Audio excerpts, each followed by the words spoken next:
চুরি নিয়ে নিউ ইয়র্কে নতুন করে শুরু হয়েছে রাজনৈতিক বিতর্ক। এক আইন প্রণেতা বলেছেন, সাবান, টুথপেস্টের মতো প্রয়োজনীয় পণ্য চুরির পেছনে থাকতে পারে মানুষের জৈবিক প্রয়োজন, তাই স্বাস্থ্যের বদলে চিকিৎসা আর সহায়তার কথা বলছেন তিনি।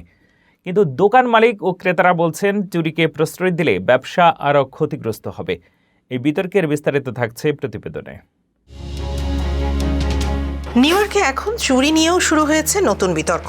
দোকান থেকে সাবান, টুথপেস্টের মতো প্রয়োজনীয় পণ্য চুরি করাকে কি অপরাধ হিসেবে দেখা উচিত, নাকি দারিদ্র্যের কারণে এমন চুরিকে ছাড় দেওয়া উচিত? এই প্রশ্নই সামনে এসেছে ব্রুকলিনের স্টেট অ্যাসেম্বলি ওম্যান এমিলি গ্যালাঘারের এক বিস্ফোরক মন্তব্যে।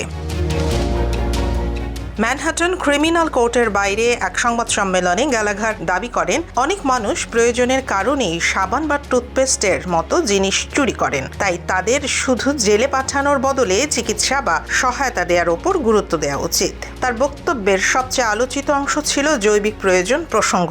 গ্যালাঘারের যুক্তি, মানুষ যদি কোনো প্রয়োজনীয় জিনিসের জন্য চুরি করতে বাধ্য হয়, তাহলে সেই পরিস্থিতির দায় শুধু ব্যক্তির ওপর চাপানো ঠিক নয়। তবে এই বক্তব্য প্রকাশ্যে আসতেই শুরু হয়েছে তীব্র সমালোচনা। ব্যবসায়ী ও সাধারণ ক্রেতাদের কেউ কেউ বলছেন, চুরিকে কোনোভাবেই স্বাভাবিক বা বৈধ হিসেবে দেখানো হলে দোকানগুলো আরও বড় ক্ষতির মুখে পড়বে, এমনকি প্রয়োজনীয় পণ্যের দামও বাড়তে পারে। নিউ ইয়র্ক পুলিশের তথ্য বলছে, চলতি বছরের ৯ আগস্ট পর্যন্ত খুচরা চুরি গত বছরের একই সময়ের তুলনায় 14.7% কমেছে। ছোটখাটো চুরিও কমেছে 5.4%।